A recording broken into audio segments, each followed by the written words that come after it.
Hi friends, it's Julie again, and in this episode I want to share with you an activity that is part of our Pepita y la Mariposa theme pack, which if you are familiar, or if not, I'll share.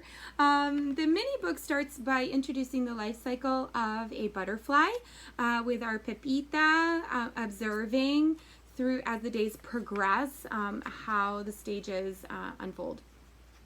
The theme pack also includes resources for teaching about the monarch migration. And as you might know, if you follow me on social media, you'll know that I just absolutely love monarch butterflies. So this is a theme that I particularly love.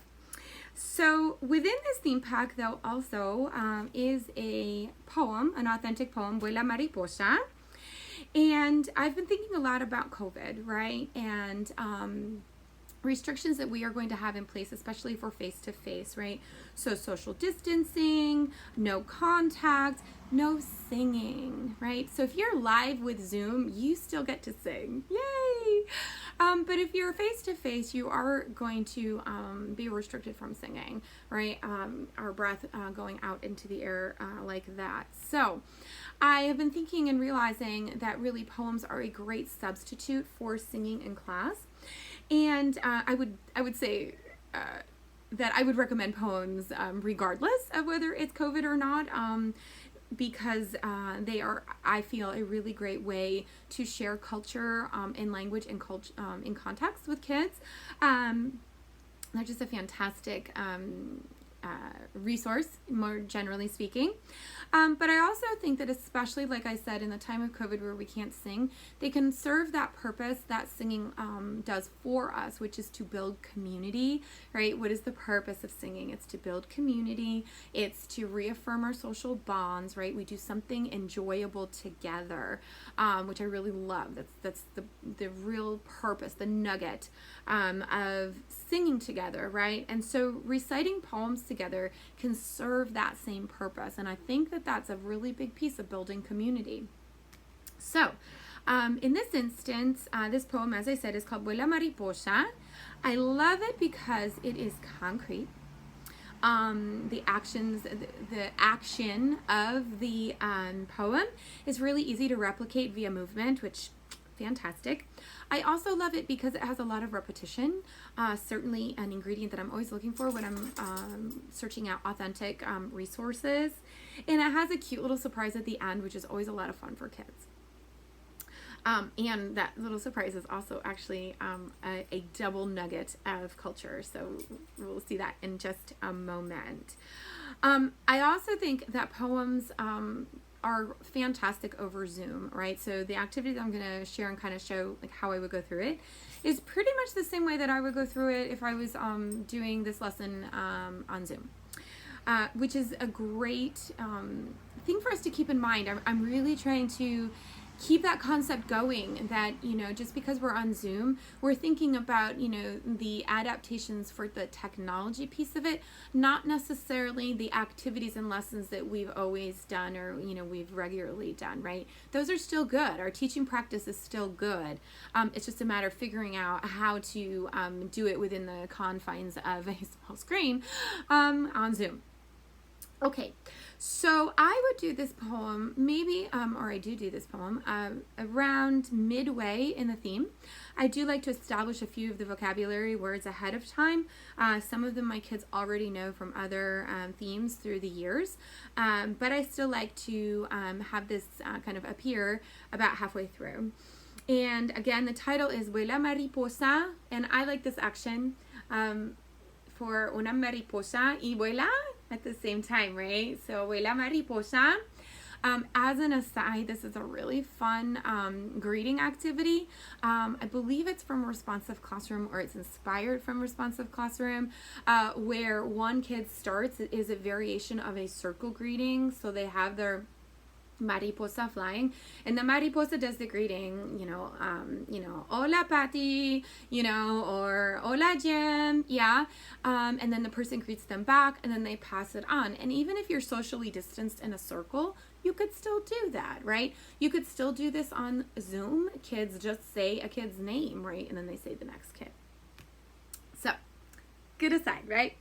All right, so vuela mariposa, vuela en el jardín, okay? En el jardín, bien. And I'm pretty sure I said this poster is included in the theme pack. You can project it up onto the smartboard so that all kids can see it, or on your shared screen for Zoom. Vuela por arriba. See how concrete it is? Vuela por abajo, okay? Y se para en mi zapato. So I would have it land on my shoe. You can't see that here, but that's what I would be doing. In a Zoom setting, I would have the shoe, a physical shoe, maybe not on my foot, right? Because it would be really hard to show that on Zoom, so you want to like pull your shoe up.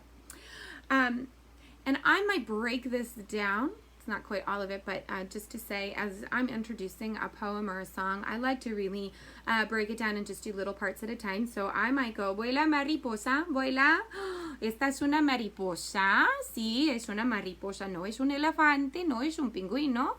No, no, no, no, no es una fresa, es una mariposa. Bien. Vuela. Ok, vuela. Pum, pum, pum, pum. Vuela mariposa. Ok, clase, por favor, repitan. Vuela mariposa, conmigo, muy bien, ok. Vuela en el jardín. Jardín. Bien, este es un jardín. Vuela por arriba. Clase, repitan, por favor. Vuela por arriba. Chicos, arriba. Bien, vuela por arriba. Ok, bien. Vuela por abajo. Ok, por favor, repitan. Vuela por abajo. Ok, por arriba, por abajo, bien, y se para en mi zapato, bien, este es un zapato, ok, vuela por arriba, vuela por abajo, y se para en mi nariz, ¡achis! Salud. Bien, you see achis being the onomatopoeia for when someone sneezes. So there's another little piece of culture, which I just absolutely love, every little bit of that. Okay, so you can see how easy this could be to do in a socially distanced classroom, right? Or on Zoom. Now, to take it to the next step, right, a couple of extensions that I just want to share with you. One of them being, you might have noticed, so I have La Mariposa. I love to change things up and keep it novel. So we might learn it and use it with our hand gestures, right? But then let's mix it up, right? Have your kids make una mariposa, okay? Just draw it. If they're at home, they can use any type of material that they want in order to create una mariposa. It does not have to be on a stick, but if you are in a classroom, you could certainly give them those materials ahead of time. Organized. I've been thinking a lot about how am I going to organize materials for individual use, right, without lots of handing out. This would definitely be something I want to have like ready, all the materials kind of like ready in a bag or at tables or whatnot. And then, so once they have their mariposa, if they're on Zoom, they can bring it with them. And so now we're going to do the actions, but with our paper mariposa, right? Whether it's just the mariposa itself or on a stick, however you want to do it. Vuela mariposa, vuela en el jardín. Vuela por arriba, vuela por abajo. See how I'm just using this to move it around, right? And it doesn't have to be una monarca. It could be any type of butterfly, which leads to the next extension. In this theme pack, if I'm in class, one of the things that I wrap up or toward the end of the theme that I like to do is a very simple write and draw activity with kids where they choose a photo, which they then illustrate here, and then they write a description. They can either do it as a listing of colors, a listing of size, very, very simple, right? They're novice, speakers, novice, mid at this point. So a listing, we are focusing on trying to create very, very short sentences. So, es verde, es azul, right? So I'm going to encourage them to use es. But they don't necessarily have to, right? Depends on the proficiency level that each individual is at. But they can take, if they're on Zoom in their home, they could take the mariposa that they used, that they've made themselves, and that becomes the mariposa here that they then write about here. And a little tip on writing and drawing, have them do the writing first, drawing second. Otherwise, you'll have kids spending an awful lot of time here and not a lot of time here. So, the extension off of that is if you're in class, you have kids share like a turn and talk where they share to each other, or you do an inside-outside circle and they rotate and share the writing with one another. What I see with this for a remote setting would be that they would read it out loud and record it, say on Seesaw, and then share that. Or take a photo and use the record button to read it and share it there. So, lots of ideas actually, all wrapped up in this one having to do with La Mariposa, the poem.